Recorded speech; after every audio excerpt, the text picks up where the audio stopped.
เดือนหนึ่ง3-4 ล้านห่วยคันไล่เป็นเงินเดือนเนาะกับผสมเถียงกับเงินเดือนเฮาตะกี้หั่นเฮาว่าปลูกผักหันได้หลายกว่าปลูกพักได้หลายกว่าเงินเดือนเด้อเนาะเงินเดือนนี่บ่ฮอดเลยแต่ว่าคันปลูกพักนี่ได้หลายกว่าเนาะจักโลนี่แม่ขาสั่งจักโลนี่6 โล6 โลโอ้หอมปีโลเท่าใดละเดี๋ยวนี้โล30โอ้โล30ตะกี้โล40พุ่นเลยแม่นบ่โล30ก็เกือบ50 บาทเด้อทุกคนยังน้อยนึงเนาะจังสิฮอด50 บาทปลูกผสมกันเลยผสมกันแบบนี้เลยเนาะ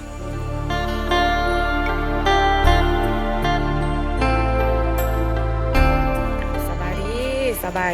บายดีทุกคนมื้อนี้ก็อยู่ในส่องของสาวนิดพาส้มคือเก่าเนาะและก็ต่อจากอีพีที่แล้วก็คือสาวนิดไปถ่ายทำสวนของน้าสาวที่เนาะแต่ว่ามาต่อในอีพีนี่สาวนิดกับบ่ฮู้บ่แน่ใจเนาะว่าเจ้าของสวนเพิ่นซื้อหยังเดี๋ยวสาวนิดสิพาพี่พาน้องไปหูจักกับเจ้าของสวนเพิ่นเนาะตามสาวนิดไปเด้อ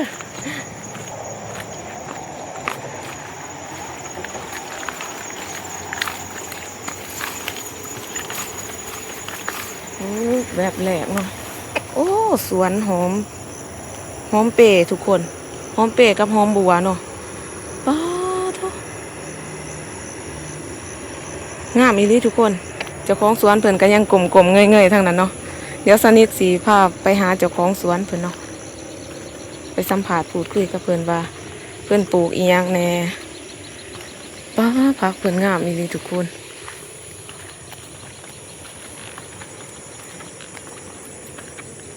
อ๋อทางนั้นก็เป็นทางไปนั่นบ่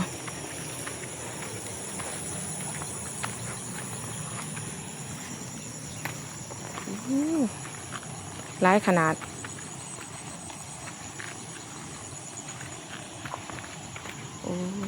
สบายดีเลยเฮ็ดยังอยู่นี่เก็บผักโอ้ลูกค้ายบ่อันนั้นลูกมาถ่ายคลิปมื้อนี้ก็เลยอยากขออนุญาตถ่ายคลิปได้บ่โดยขอเวลารบกวน30 นาทีเด้อโดยย่างมาก่อนก็ได้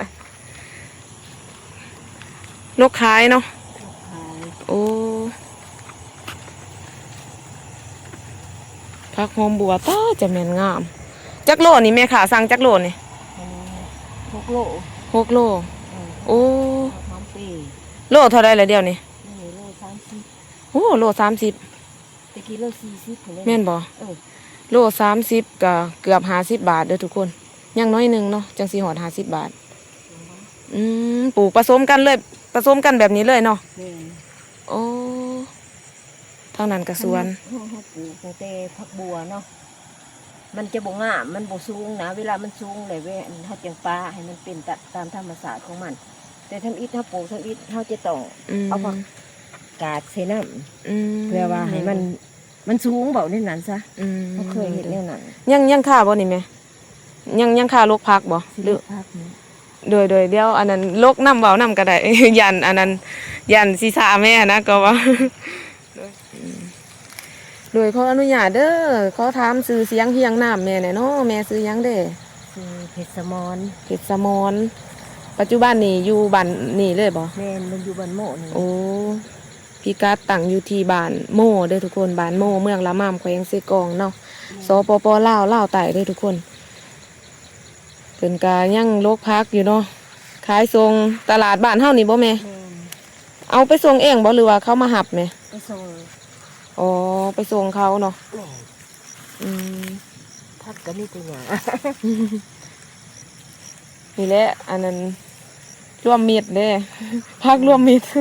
คือรวมมิตรอันนี้จักพักยังทั้งหญ้าทั้งยังหอมเลยแม่เฮ็ดอาชีพอันนี้ปลูกผักนี่เลยบ่หรือว่ามีอาชีพอื่นนำแม่เป็นพนักงานโอ้พนักงานเป็นอาจารย์สอนอยู่โรงเรียนวิชาชีพในปัจจุบันนี้แม่เป็นนานแล้วโอ้เป็นครูสอนอยู่โรงเรียนวิชาชีพเด้อทุกคนนี่เพิ่นก็ยังค่าอยู่เนาะแต่ว่านี่มันก็สิค่ำแล้วสนิทก็สิได้ถ่ายคลิปไปนำแล้วเพิ่นก็สิได้เฮ็ดเวียกไปนำเด้อทุกคนอันนี้แม่นสนิทมาขออนุญาตถ่ายคลิปลง2เนาะมาถ่ายคลิปเห็นอันขี่รถใกล้ไปใกล้มาบังเอิญว่า เห็นสวนพักทางนี้ก็เลยแวหา แวเยี่ยมยามเนาะเพิ่นก็ยังเฮ็ดเวียกนํเนาะขอรบกวนเพิ่นอยู่นี่ก็ได้ พักหอมบัวเนาะทั้งเล่าวเอิ่นพักหอมบัวโลเท่าไรแม่เดียวนี่ ลูก30เนาะเกือบ50 บาทเด้อทุกคนประมาณ45 บาท ประมาณ45 บาทเนาะโล30,000 กีบแล้วมื้อนี้อันถือลกจักโลแม่ มื้อนี้ถูกลบพักบัวนี่6 โลพัก 6 โล พักหอมเป้4 โล โอ้หอมเป้โลเท่าไรบัดนี้ โล15,000โอ้โล15ถูกเด่นกี่กิโล40พุ่นแหล้วพักหอมเป้ก็ได้ คือพักบัวนี่แม่ปลูกในช่วงเดือนใดแม่ เป็น11เดือน11เลย ที่11โอ้ พอดีว่าน้ำพ่นหวยๆแนวนั่นซะก็ลงเอาลง เฮ็ดคนเดียวบ่นี่แม่ แม่น โอ้เฮ็ดคนเดียวหมดสวนนี่ เก่งเด้อเนาะ เฮ็ดเป็นสันละลูกเอ้ย บ่มีคนสวยบ่แม่ลูกเต่ายังบ่ได้สวยบ่ ลูกไปเฮ็ดเบียก โอ้ลูกไปเฮ็ดเวียกเพิ่นเฮ็ดสวนคนเดียวมักเฮ็ดแน่แหล้วเนาะ แต่เป็นคู่เฮาก็เฮ็ดเลยบ่เฮ็ดเราเป็นอาชีพเสริมเนาะ โดย อาชีพเสริมก็เลยเฮ็ดแต่เฮายังเฮ็ดเขาเบียกผลิตพุ่นแหละเว้าแล้วใหญ่มาอยู่ใส่กล่องเนาะเฮ็ดเลย โดยพักบัวมื้อนี้ 6 โล 6 โลพักบัว6 โลหอมเป2 โล 4 โล โอ้หอมเป4 โลทุกมื้อบ่แม่ลกขายแนวนี้ บ่เสาร์นี่ก็ไปแล้วมื้อนี้เฮาไปแล้วเขาขายครับ เขาเห็นเนาะพักเขาอันงามเนี่ยเขาก็สั่งใหม่หั่นนะ โอ้โดย บ้ามือบางวันก็เลยเพราะว่าเขาบ่มีพักขายดิ คิดว่าทรงทุกมื้อแบบนี้เนาะป๊าดสวนผักเพิ่นสวนผักรวมมิตรเด้อนี่ทุกคน มีหญ้าแน่มีผักแน่แล้วก็บ่ได้มีแต่ผักชนิดเดียวอีกเนาะ มีทั้งผักบัวหอมเป้เด้อหอมบัวหอมเป้ผักกาดแล้วก็บัวละพา ผักหอมนำเนาะสวนผักรวมมิตร อ๋อนี่เนาะ สวนผักเพิ่นก็ดีมีผักกาดพ่อแบ่งขายอยู่บ่แม่จักโลหนึ่ง เอาไปได้เนาะ ผักกาดดอกนะอยาก สิเอา โดยอยากได้จักโลหนึ่งหั่นนะมาอุดหนุนเพิ่นเลยเนาะ มาอุดหนุนเพิ่นเลย ไปสวนนั่นเพิ่นว่าบ่มีเพิ่นว่าก็เลยได้มาสวนนี่เพิ่นว่าลองไปถามสวนนี่เด้อเพิ่นว่า จะซื้อได้ลูกเอ้ย โดยแบบได้ก็ได้แม่ มันก็สั่งอยู่นะแต่ว่ามันบ่ดอกบ่เขาก็เลยบ่เก็บ โลเท่าไรผักกาดดอกเดียวนี่ เขาส่งตลาดทั้ง18 โอ้ กาดคิ้วนี่15 โอ้กาดคิ้ว15ใช่คือรายได้ต่อวันนี่ได้วันหนึ่งเท่าไรแม่ตัวอย่างว่าขายสูงสุดนี่นะได้เท่าไร ตะกี้แม่ขายบ้านหนึงได้400,000พุ่นแหละ วันหนึ่ง400,000 คัน โอ้ คันปกติ โอ้ ทีนี้พักเขามันเบิดได้แล้วมัน300,000บ่รุดดอก300,000หั่น วันหนึ่งต่อวัน บ่แม่นว่าทุกมื้อเนาะคือแม่เว้าหั่นล่ะ โดย เขาไปบางวันเขาก็บ่ได้ไปหั่นนะ โอ้ แต่ว่าถ้าเฮาได้ไปมันก็ได้ขายสำหัน อืม 3-2-3แสนนี่บ่รุดนะ มือหนึ่งต่ำสุดแม่น200,000 กีบเนาะ 200,000 กีบตีเป็นเงินไทยก็ประมาณ300 กว่าเด้อทุกคน แล้วก็มือหนึ่งเราว่าสูงสุดเราได้400,000 กีบเนาะมือหนึ่งต่อวัน400,000 กีบต่อวันถ้าตีเป็นเงินไทยก็ประมาณ500-600เงินกีบเฮาก็ถือสูงสุดก็วันหนึ่ง400,000ถือว่าโอเคได้เนาะบ้ามือซื่อๆแม่นบ่แม่ตัวอย่างว่ามือนี้ไปขายแล้วมืออื่นบ่ได้ไปแบบสิแม่นบ่อ๋อบ างมื้อก็3วันเรียนติด อ๋อ พักเขาหลายหั่นนะพักเขามันคือพร้อมกันแล้วก็ต้องได้ไปคุมื้อ โอ้ จนกว่าพักเขาสิเบิดพุ่นแล้วจึงหยุดอีก โดยบัดนี้คือรายได้ต่อเดือนเด้แม่ประมาณเท่าใดเดือนหนึง มันหดเฮาสิว่าอันนั้นคันเฮาไล่ก็ชั่วโมง ได้บ่แบบว่า5-6 ล้านหยังต่อเดือน บ่ได้ดอก บ่ฮอดเนาะประมาณ3-4 ล้านเนาะ มองหน่อยนะ เดือนหนึง3-4 ล้านห่วยคันไล่เป็นเงินเดือนเนาะ ก็กับผสมเถียงกับเงินเดือนเฮาตะกี้หั่นเพราะว่าปลูกผักหันได้หลายกว่า ปลูกผักได้หลายกว่าเงินเดือนเด้อเนาะเงินเดือนนี่บ่ฮอดเด้อแต่ว่าคันปลูกผักนี่ ได้หลายกว่าเนาะเออคักสวนผักเพิ่นผสมประสานบางทีเช้านิดก็สิเฮ็ดสวนผสมประสานแบบนี้บ่จัก อันนั้นมีคนมาด้วยเนาะมาแล้วก็มาเห็นเขาเห็ดจะสีนะ โดยแล้วเขาก็ถามว่าแม่ปลูกผักบัวจักนานเขาว่า17 นาน โดย ผักกาดแม่ดิผักกาดแม่ก็17 นาน โอ้ เพื่อนใหญ่ๆเนาะเพิ่นว่า อืม บ่เขาว่าแต่ว่าเขาปลูกแบบลักษณะ ผสมประ นาน สาน เดียวนั้นเดียวผักบัวก็อยู่หันผักกาดก็อยู่หัน ผักบัวก็17นานผักกาดก็17นานเพราะว่าปลูกอันนั้นผสมประสานเนาะปลูกนานเดียว อันนี้ก็เป็นผักหอมเปรย์เด้ออันนี้เพิ่นเตรียมสิเอาออกขายเลยเนาะบ่ได้มุ่งผากันแสงอีหยังบ่แม่บ่ได้มุ่งผากันแสงอีหยังบ่ปลูกแบบนั้นเลยเนาะหากก็งามเนาะ แล้วมันนี่อยู่จังสี่นั่นน่ะ อืม คือว่าเวลามันหล่นเนาะ มันหล่นแล้วมันอาการนั้นเองเนาะ มันเป็นดอกแล้วมันหล่น อืมโดยสวิกเพิ่นเปิดน้ำเนาะเพิ่นเปิดน้ำจุ่มได้ ใส่ได้จุ่มแมันบ่แม่เพิ่นใส่ได้จุ่มเด้อนี่สวิกเปิดไฟของเพิ่นเนาะ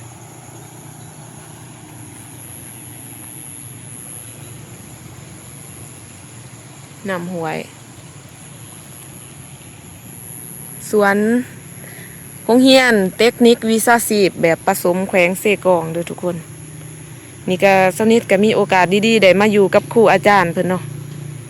เพิ่นเป็นครูสอนอยู่โรงเรียนวิชาชีพ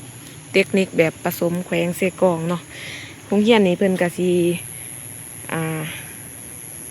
เรียนเกี่ยวกับปลูกพังเลี้ยงสัตว์นี่แหละทุกคนเป็นโรงเรียนวิชาชีพแบบผสมว่าซั่นซะเพิ่นก็สิสอนหลายภาควิชาอยู่เนาะทางนั้นก็ฮุดสวน มันก็สิมีสวนของหลายๆคนอีกเนาะ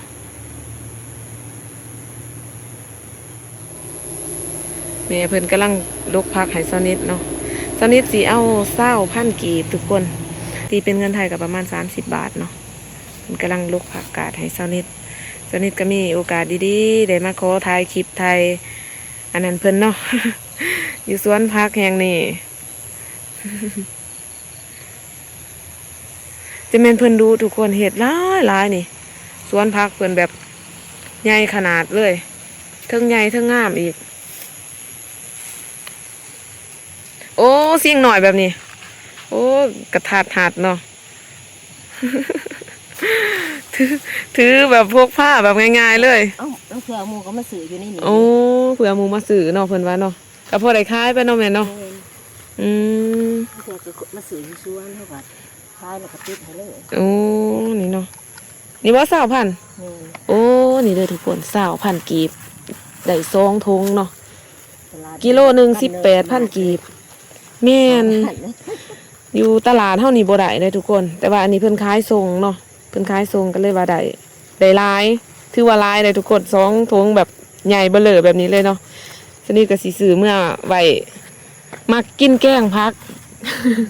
มักกินแกงผัก แล้วก็บังเอิญว่ามื้อนี้ก็ได้ขี่รถใกล้ไปใกล้มาทางนี้เนาะเราเห็นสวนผักเพิ่นก็เลยว่าโอ้มาขอถ่ายคลิปถ่ายอันนั้นสวนเพิ่นก่อนนะแต่ว่าเจ้าของสวนเพิ่นก็ยังค่าเด้อทุกคนเพิ่นก็อันบรรยากาศตอนนี้ก็เริ่มค่ำแล้วเนาะเจ้านิดก็บ่อยากกะรบกวนเวลาเพิ่นหลาย เกรงใจเพิ่นว่าซั่นซะ เอาบรรยากาศทางสวนแม่เพชรสมรมาฝากพี่ฝากน้องเมื่อสุขูสู่คนได้เบิ่งได้ส้มน้ำกัน เอาถ้าสมมติว่ามีแม่ค้าเศร้าขายเนาะทางตลาดแขวงเสกองเฮาเพิ่นเห็นคลิปของสาวนิดเนาะแล้วก็สนใจพักของแม่เพชรสมรนี่มี2 ทางติดต่ออยู่บ่ได้แม่ มีอยู่มีแต่ว่าโทรมาโหลด โทรมาโหลดเนาะเบอร์โทรจังได๋ดิ 02055547776แม่เพชรสมรเนาะมีแม่ค้าเศร้าขายเพิ่นมาเห็นคลิปของสาวนิดในตอนนี้และสนใจพักตัวอย่างว่าเพิ่นอยากขายพักเนาะแล้วก็บ่มีบอนติดต่อพักว่าซั่นซะก็สามารถติดต่อแม่เพชรสมรได้เด้อเนาะอื่นหมดสาวนิดก็สิขอบใจเจ้าของสวนเพิ่นเด้อแม่เพชรสมรเนาะเพิ่นมาสละเวลาเว้า พูดคุยกับสาวนิดน้อยหนึงเนาะ แต่ว่าสาวนิดก็บ่กล้ารบกวนเวลาเพิ่นหลายเด้อทุกคนเนาะสวนผักเพิ่นเดี๋ยวสาวนิดสิถ่ายบริเวณรอบๆนี้เป็นสวนผักแบบผสมประสานเด้อทุกคน ผสมประสานอีหลีได้อนี่ทุกคนนี่เนาะสิเอาให้เบิ่งนี่ผสมประสานเนาะมีทั้งผักบัวหอมเป้สลัดแล้วก็ผักกาด หลายชนิดเนาะปนกันอยู่ในน้ำเดียวเลยแบบนี้เลยทุกคน แต่ว่าเฮ็ดแบบนี้ก็ดีได้เพราะว่ามันได้คล้ายแบบว่าได้โรคคล้ายต่อเนื่องแบบนี้นะทุกคนได้โรคคล้ายต่อเนื่องเนาะนี่ก็มีนี่จักหน่อยหอมเปรย์ใหญ่นี่เพิ่นก็ลูกหอมเปรย์เนาะ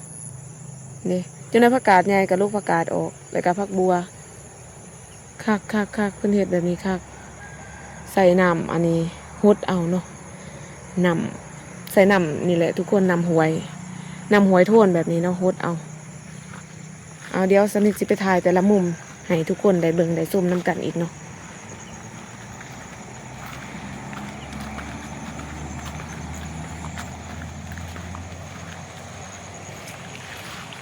สอนนะเพิ่น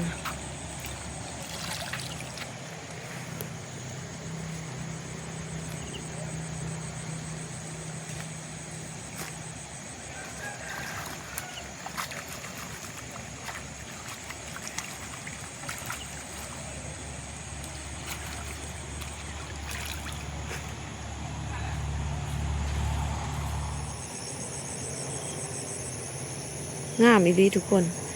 บ่อีหลีสนิทก็บ่ได้อันนั้นได้นี่บ่ได้มาทางนี้ว่าซั่นซะแต่ว่ามื้อนี้เนาะมื้อนี้มีโอกาสดีๆได้มาเนาะนี่สวนผักบัวผักหอมบัวเนาะทางลาวเอิ้นผักหอมบัวแต่ว่าทางฝั่งไทยน่าจะเอิ้นว่าผักหอมซื่อๆเนาะหอมแบ่งแบบสิหอมแบ่งนี่เนาะเบี้ยน้อยๆนี่ก็ยังเลยนี่ทุกคนเบี้ยน้อยๆแบบนี้ก็ยังมีอยู่เนาะนี่คักอีหลีซันนี่สิบ่ได้ไปหลอกเลียนแบบบ่เนาะ ลองเบิ่งเนาะลองเบิ่งจักตังหนึงบ่ลองบ่ฮู้เนาะเพราะว่าซันนิดก็กำลังเฮ็ดสวนอยู่เนาะก็มาเอาข้อมูลความรู้นำเพิ่นแหน่จักเล็กจักน้อยเนาะ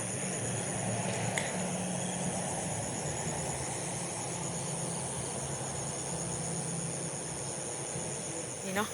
เอาแล้วตอนนี้เนาะเช้านิดก็ได้เอาผักกาดงามๆเนาะผักกาดปลอดสารพิษเมื่อกินเนาะเมื่อปรุงแต่งอาหารเอาแล้วตอนนี้ก็ถอยคำย่ำแรงเนาะเช้านิดก็สิได้ขอตัวลาพี่ลาน้องไปเพียงเท่านี้เนาะแล้วพอกันใหม่ในคลิปต่อไปเด้อหวังว่าคลิปนี้สิมีประโยชน์และมีสาระต่อพี่ๆน้องๆเมื่อสุขุสุคนเนาะแล้วพอกันใหม่ในคลิปต่อไปเด้อสำหรับคลิปนี้เช้านิดขอกล่าวคำว่าขอบใจบ๊ายบาย